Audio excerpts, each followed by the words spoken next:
গেছিল। সত্যকে সাথে নিয়ে এগিয়ে যেতে হাজার বাধা বিপত্তি যে আসবে, সেখানে প্রয়োজনে নিজের জীবনকে উৎসর্গিত করতে হবে। এই সাধনা যখন মানুষ ভুলে গেছিল, সেই ভুলে যাওয়া মানুষগুলোর মধ্যে তিনি ইসলামের চেতনা এবং স্পিরিট সৃষ্টি করতে গিয়ে বালাকোটে তিনি শাহাদাত বরণ করে এই পৃথিবীর ওই সকল রসুল প্রেমিকদেরকে তিনি উজ্জীবিত করেছিলেন। তার এই চেতনা আমাদেরকে অনুপ্রাণিত করেছে দ্বীনকে ধরে রাখার জন্য, নিজের জীবনকে উৎসর্গিত করতে। শুধু তসবিহ আর গেদ্দা নিয়ে বসে থাকবে মুসলমান, তা কখনো হতে পারে না। মুসলমানের ভেতরে থাকতে হবে কওম এবং মিল্লাতকে অপশাসন থেকে বাঁচানোর জন্য, মানুষগুলোকে আল্লাহর পথে প্রতিষ্ঠিত করার জন্য তাসবিহ আর পাকের পাশাপাশি অন্যায়ের প্রতিবাদ করতে গিয়ে নিজের জীবনকে যে উৎসর্গিত করতে হয়। আধ্যাত্মিক জগতের এই মহানায়ক, এই মহান ব্যক্তি, তিনি তার সমন্বয় ঘটিয়েছেন এবং তার এই উদ্দীপ্ত চেতনা আজ আমাদের জীবনকে শানিত করেছে, আমাদের রক্তধারাকে শানিত করেছে। আমরা এখন শুধুমাত্র তসবিহওয়ালা পাগড়িওয়ালা মানুষ নই, শুধু এই ধরনের ব্যক্তি নই। প্রয়োজন হলে দ্বীনকে প্রতিষ্ঠার ক্ষেত্রে আমরা আমাদের জীবন, আমরা আমাদের মাথা দিয়ে আমরা শাহাদাত বরণ করতে পারি। যারা বলে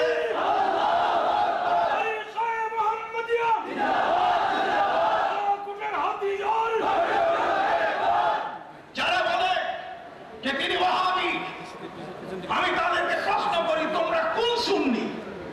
কিসের দলিলের উপরে ভিত্তি করে তোমরা আহলুস সুন্নাহ ওয়াল জামাতের অন্তর্ভুক্তি দাবি করো?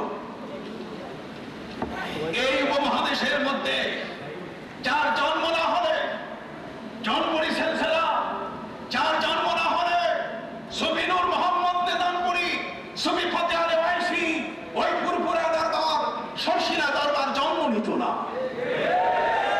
এই উপমহাদেশের দরবারে ইসলামকে পৌঁছে দিতে, নবী করিম সাল্লাল্লাহু আলাইহি ওয়াসাল্লামের মূল আদর্শকে মানুষের দরবারে পৌঁছে দিতে যারা নামের শুরু থেকে শ্রী শব্দ উৎখাত করার সংগ্রাম করে মোহাম্মদ শব্দ স্থাপিত করেছেন, যারা এই সমাজের মধ্যে টিকি মুসলমানের মাথায় টিকি দূর করে টুপি পরাবার ব্যবস্থা করেছেন, আমরা সেই ইতিহাস খুঁজলে তোমরা যারা সুন্নি তোমাদের নাম আসে না, তোমরা ওই লিস্টে পড়ো না, তোমাদের ওই অবদান নাই। তোমরা আঙ্গুল দেখিয়ে বহু দূরে তোমাদের সম্পর্ক দেখাও, কিন্তু আমাদের সালসালাতুল যাহাব রয়েছে, আমাদের স্বর্ণ চেন রয়েছে। আমরা কিন্তু সৈয়দ আহমদ শহীদ বেরেলভী রহমতুল্লাহ আলাইহির অতন্দ্র প্রহরী।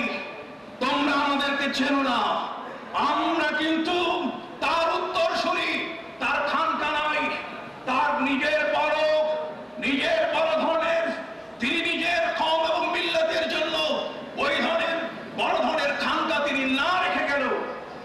তার অদৃশ্য ভক্ত রুহানি সন্তানরা, তারা শুধুমাত্র ব্যক্তি বিশেষে নয়, বরং এই উপমহাদেশের শ্রেষ্ঠতম পীর অলিরা, তারা তার এই জগতের মধ্যে উপমহাদেশে আধ্যাত্মিক রুহানি সন্তান।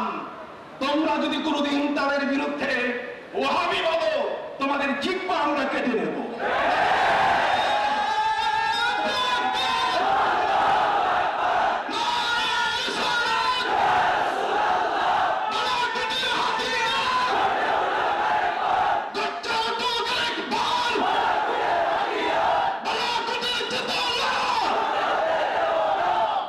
তোমরা যদি বলো যে হযরত সৈয়দ আহমদ শহীদ বেরেলভী রহমতুল্লাহ আলাইহি তিনি একজন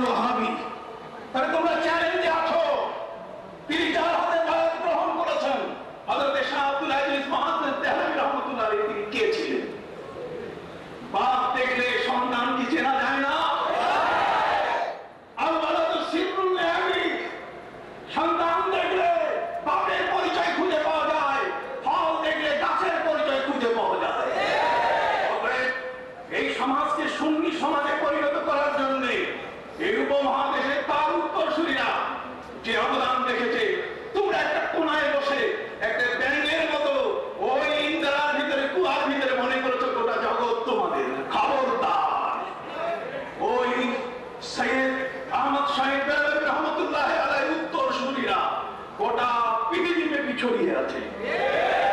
বাংলার জমিনে নয়, ব্রিটেন আমেরিকা সহ গোটা পৃথিবীতে ছড়িয়েছে।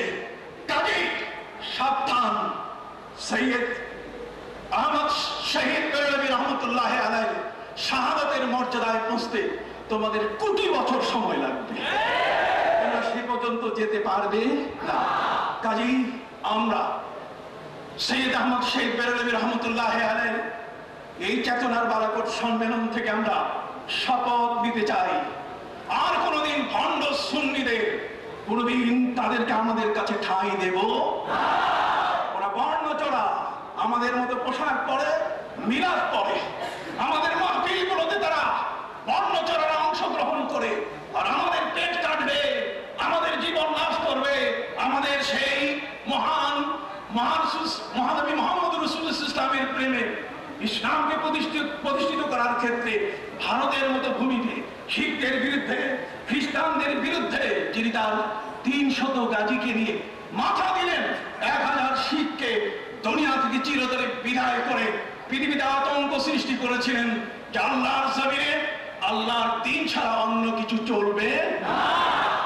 খবরদার, তোমরা এই মহান ব্যক্তি সম্বন্ধে আর কখনো লবকুশাহি, আর কখনো বাড়াবাড়ি করবে না।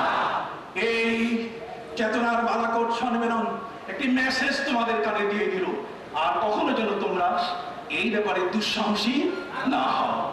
সৈয়দ আহমদ শহীদ বেরলভী রহমতুল্লাহ আলাইহির এই শাহাদত বার্ষিকী আমাদের অনুপ্রেরণা এবং উদ্দীপনা সৃষ্টি করবে, এই আশা ব্যক্ত করে আজকের মধ্যে এখানে শেষ করছি। ওয়া আখিরু দাওয়ানা আলহামদুলিল্লাহি রাব্বিল আলামিন। ওয়াসসালামু আলাইকুম ওয়া রাহমাতুল্লাহি ওয়া বারাকাতুহু।